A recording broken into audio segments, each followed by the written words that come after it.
Mose mchigni hinya janeno ma Lolwe Tv mag gini weche mag nonro mar Oboke kendo wachako sani ndigo Oboke mar The Stand nikech gin oboke adek mantiere ka The Daily Nation nitiere bende Oboke ndo mar The Standard. Wach mantiere e kaindi en Raila no joint primaries for Azimio parties. Raila koro wacho ni onge manendo ma eno welo kata nominations makanyakla manendo mar Azimio. Mane wach mantie ODM leader tells supporters to elect Azimio candidates. Mane wach makoro nitiere kanyo endo makoro gini poden gima kuma orieyo kungere maber. Nitiere parties madhi 15 mantiere Azimio.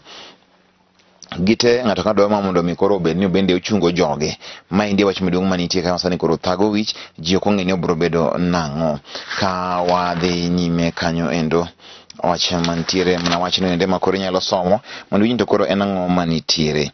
Ano ka indika Luka wich ondiko ka indika wacho ni on Wednesday, ODM suffered a setback after Kakamega Deputy Governor Philip Kutima and nominated Senator Naomi Shionga decamped to DAP Kenya. Former Kajiado Governor David Nkaidae also decamped from ODM to Jubilee. Magigi konsani koro temra achiel kachiel kweno wakoro jiwogo do ODM dhie duonod buche moko ena wache mateka ahinya. Nairobi ka endi bende koro Sifuna bro rakre gi kamanda wach mantiere kanyo endo odhi bedo mateka ahinya. Sani endi ok odhi bedo mayot. Omiyo wang'iyo koni gi kocha ng'ento obo bedo nadi magi ki e gik ma timore ka India achiel kachiel. Lift sanctions against Zimbabwe. Uhuru tells international community. Uhuru no nyiso piny maoko ma mondo mi owe kumo mano endo ma en Zimbabwe sani endi. 5,000 UDA delegates to endorse Ruto. En sani ndi kuro Ruto sani kuro ibro yangi kaka ng'ani ndo bende dhi chung manendo ka jago madhi laro kom mar jatend piny owacho kod UDA sama bende gidhi romo mano endo Kasarani mano endo e kinde ma biro kani endi pani en chieng' Jumapil ma sani kuro UDA dhi gole Ruto achiel kachiel ka ng'ano endo madhi chung kodgi. Kawang'iyo ka indi cooking oil fertilizer prices further go up. Manufacturers ni kuro mo matedo medo mnadhi nyime. It's a charcoal and gas balance as fuel cost rises. Weche pod medo mabedo mateka ahinya e weche mag gas gigo minyalo ted godo inyalo time nang'o mag e weche madongo manitiere kanyo. Ka wadhi nyime ka indi Nadia starts initiative in honor of late child. Mago ya wachmentile kanya singa Nadia Mukami and Aroboy are expecting their first child together. Mane wachmentile kanya endo Nadia sanindi kuro nigi ich to wachirani nyalo magi mna weche maksa lefs mentile kaindi.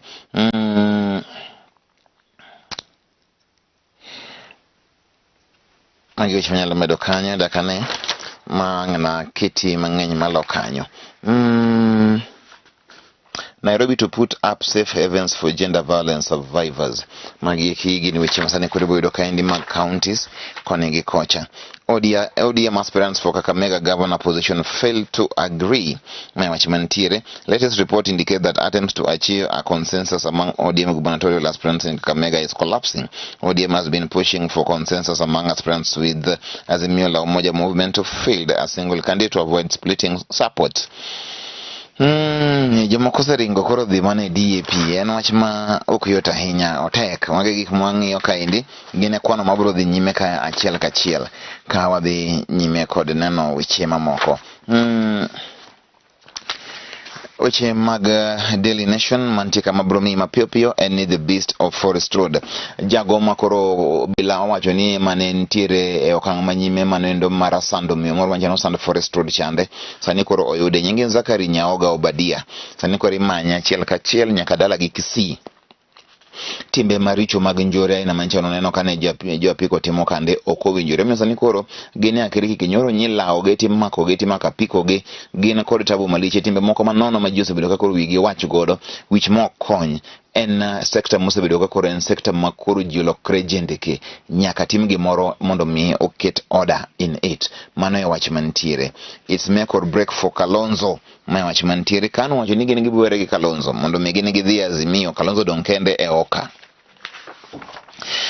Oboke nindi marang'wen por wach Kanu threatens to quit Oka for Raila's Azimio as Kalonzo dithers. Mane wach mantiere Kalonzo pod mendne koni gi koni kano timo nang'o kano dhi kon mane koro iwacho ni nyaka koro ong'eni to en ang'o madwa timore.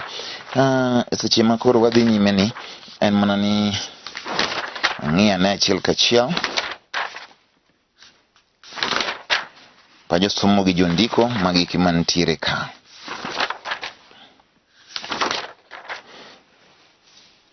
Raila torn between old and new allies in primaries dilemma. Magi weche masani koro nitiere ka. Raila nigi tich matek ahinya, otemo ng'eny to koro kuom joge kaka Mombasa entie gi Sharif, entie gi Abdulswamad Sharif to kod manendo ma en Suleiman Shabal. Ng'ano ma obro dhigo jogi te gin joge otek ne Raila. Mane sama koro ndoga koro ka in baba to tich tek mondo mi koro i make milongo ni sound decisions. Magi weche mantiere kanyo ndio Oboke ni mang'eny ahinya en overconfident Liverpool breathe huge sigh of relief.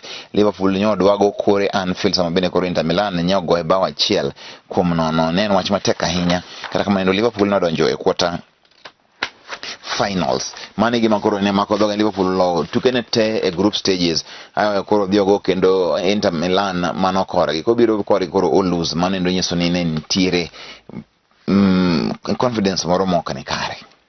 The headliners mengoro joma koro kaoga okang' matek ahinya e duond od buche with only 30 days remaining to deposit coalition deals with the parties registrars. Some of political operatives are either aiding or impeding alliance building, and caught in the middle of these are rivals Ruto and Raila, who are busy wooing new allies and selling pacts. Mane wach mantiere ka ndi uting'o ji kaka Moses Kuria, Johnston Mudhama, Junet Mohamed, Cleophas Malala kod Enoch Wambua. Magi joma koro mako matek ahinya ni ok timre kaka uparo no koyota ahinya, gin gi nyonre mata.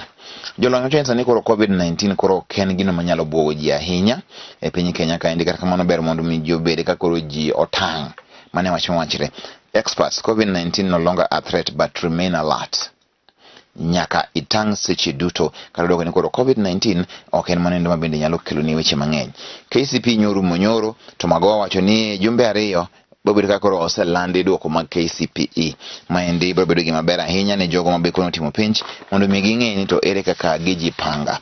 Majan ne oyier achiel kachiel e komno endo mar CEO matije tek ahinya. Gini en gima tek makata ka an komie tijini to kiawa nikech en tich ma stress ma to joma tiyo matiek maber bende onge. Pile kitime nyaka iya kanyo endo ka koro in gi ywak. KANU promises more jobs, free education in new party manifesto. KANU sani koro chako manifesto ne manyien kama bende koro wacho ni gibochiwo mago mabende gin tije mang'eny ahinya ne oganda jo Kenya. Mane ler mantiere kaendi. Ours is a commitment, not a promise.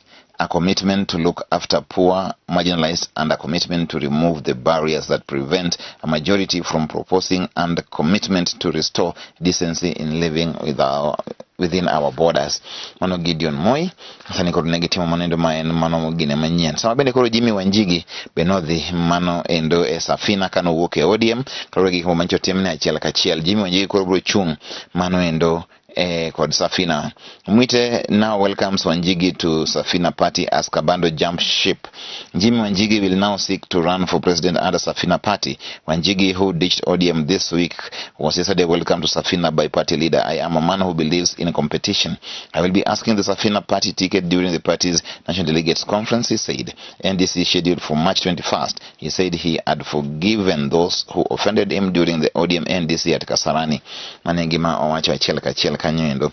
Mwite also downplayed the decision by Nyeri senatorial aspirant Kabando to leave the party. I know there will be other aspirants who will want to vie under Safina ticket. Jithani korodar koni gikoni, jidhi koni gikoni. Raila is the man for Kenya, says Kiraitu as UDA plus to host him.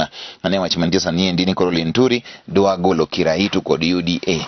Kennedy Bedonango. Uru urges Western nations to lift unfair Zimbabwe sanctions. Uhuru dwaro mar mondo mi koro mago magin kumoket ne Zimbabwe mondo gol sama koro ne jatend piny ne Ndom Nanangwa ne obiro e piny Kenya ka endi limbe mar ndalo adek mane wache mantiere kawuono ni endi itimo yiero mag Law Society of Kenya. Nitie Caroline Kamande kod Bernard Ngetich magi joma malaro kom ne Ndom mar LSK president koa kuom Nelson Havi mosebedo ka oketo tulo mang'eny ahinya e weche mag Law Society of Kenya. Ka wadhi nyime kanyo endo en mana ni koro pajosomo gi jondiko ni kaendi. ODM UDA rivals daring veteran Ang'wenyi for tough contest. Weche ng'eny ahinya mag matimre Kitutu Chache kaendi ma Jimmy Ang'wenyi Ongera faces fierce Orange Party primaries as 15 seek a seat. Okoyot. Magi weche mantiere kanyo ka koro wang'iyo mos kendo wago kwano magi koro geno pajosomo gi jondiko weche mae piny mangima mabesa niendi koro mako lwasi ka gi kocha. Klopp reviews his team's poor attack as they reach quarter-finals. Liverpool lose at home but go through with 2-1 aggregate win. Mahrez scored the only goal for Inter before Sanchez so red. Weche nitie kaendi mang'eny ahinya mang'eni koro gini dhi bedo matek ka ji dhi nyime. Liverpool nye lose game ne mokwongo mano in total of competitions te ominyoke ni gima ber kaka fans mag Liverpool. Nyoka jo Manchester moko nye gwechona ni ento no low Anfield nadi tawacho ni to dak njupe nyento nje walocho San Siro nadi mane gima ne ok gipenjo kane wadhi wago Inter Milan San Siro in Italy kane ogo Anfield to ang'o mano koro en news to kwa gocho kocha to ok en news.